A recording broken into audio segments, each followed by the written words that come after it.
Deux femmes mariées victimes de sorcellerie. Le premier cas ne fut pas réalisé par le père Amorphe. L'exorcisme durera 15 séances.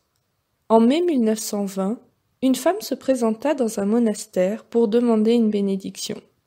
Elle confia au prêtre les phénomènes étranges qui lui arrivaient et qui ont commencé il y a 7 ans, l'amenant à penser au suicide. Une force mystérieuse à laquelle elle ne peut pas résister s'empare de son corps, l'obligeant à danser le tango pendant des heures jusqu'à s'écrouler. Elle chante d'une voix superbe des chansons qu'elle n'a jamais entendues, tient de longs discours en langues étrangères et fredonne sur sa faim imminente.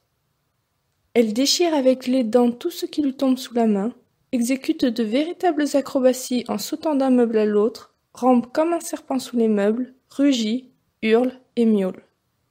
Elle peut prévoir ce qui va se produire dans le futur et est capable de rapporter des discussions auxquelles elle n'a pas assisté et qui se sont déroulées à des centaines de kilomètres de distance.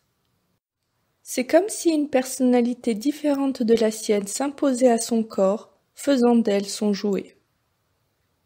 La première séance d'exorcisme débuta le 21 mai 1920 à 14 heures.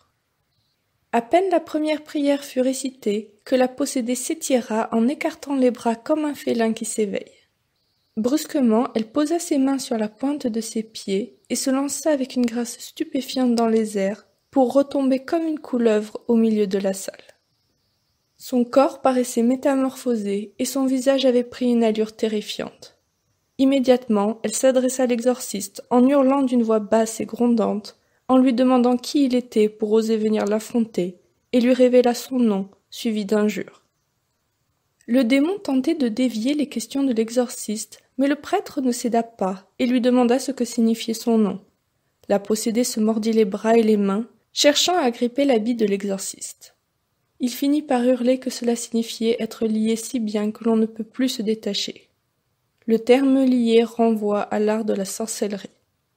La répétition diminue la puissance du maléfice, c'est-à-dire que lorsqu'un sorcier réitère son maléfice plusieurs fois pour contrer avec la puissance de l'exorcisme, le maléfice s'affaiblit.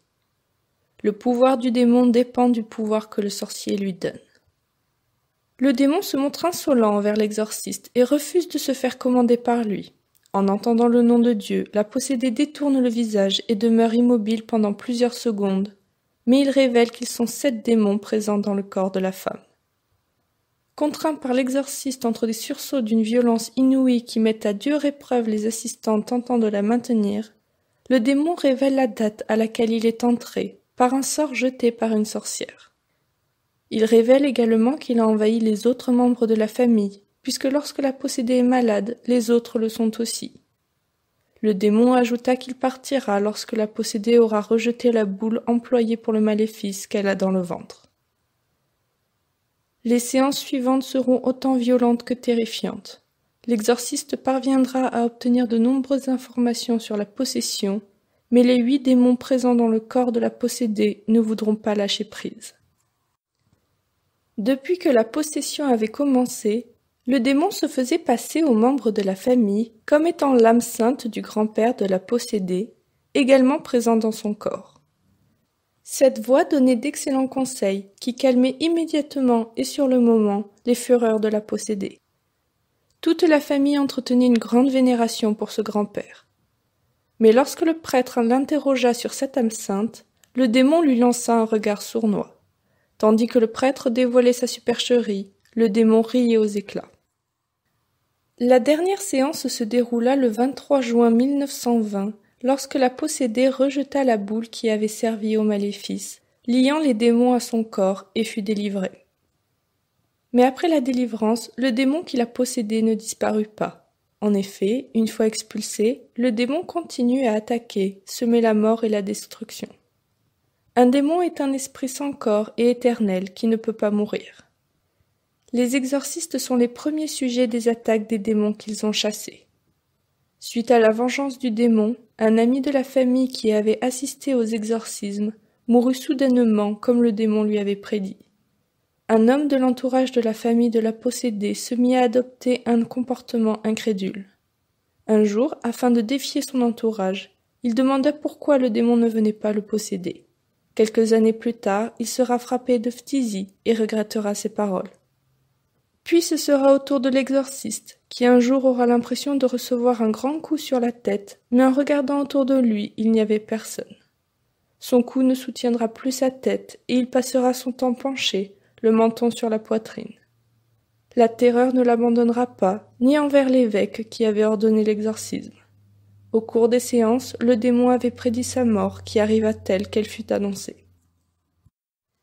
Cas d'une femme mariée qui a vu ses relations avec son mari se détériorer depuis le jour de son mariage. Tout a commencé il y a 10 ans, à la sortie de l'église, le jour de son mariage, où son mari lui a reproché d'avoir été trop froide avec sa mère, et depuis, pas une seule journée ne s'était passée sans se disputer avec son mari. Pendant ces 10 dernières années, le moindre détail provoquera des disputes, et son mari ne cessera de lui répéter qu'elle se comporte mal avec sa mère. C'était comme s'il y avait un intrus entre eux, et l'épouse explique qu'ils n'ont jamais réussi à avoir d'enfant. Sa belle-mère a rompu toute communication depuis la cérémonie, coupant toute relation. Elle refuse de la voir, et cela fait 10 ans qu'elle n'a plus de ses nouvelles, contrairement à son mari qui lui téléphone et la voit souvent. L'exorciste évoque la possibilité que sa belle-mère lui ait jeté un sort le jour de son mariage, et lui propose de revenir avec sa robe de mariée afin de confirmer l'hypothèse du maléfice. Dans un champ, il dépose la robe au sol et l'asperge d'essence avant d'y mettre le feu. La robe ne brûle pas. Il verse davantage d'essence et recommence, mais il n'y a rien à faire, la robe ne brûle toujours pas. Il est évident qu'un maléfice a été jeté sur la robe de mariée, afin que le mariage soit gâché et que l'épouse soit malheureuse. Le père amorphe bénira la robe avec de l'eau sainte chaque jour pendant 2 mois. Puis il rappellera la propriétaire de la robe et cette fois la robe prendra feu. Il est nécessaire de brûler le vêtement ensorcelé et de jeter les cendres dans l'eau courante. Suite à la destruction de l'objet qui avait servi au maléfice, sa vie de couple s'améliorera de jour en jour, mais l'exorciste précise que sa belle-mère restera une présence négative tant qu'elle restera en vie. L'égoïsme, l'amour maladif de ce genre de femmes pour leurs fils sont des perversions qui viennent de Satan. Au lieu de les combattre, elles les entretiennent, préférant étouffer leurs fils au lieu de participer à leur bonheur. C'est une grande victoire pour Satan lorsque ce dessein se réalise, puisqu'un couple divisé laisse de la souffrance derrière lui.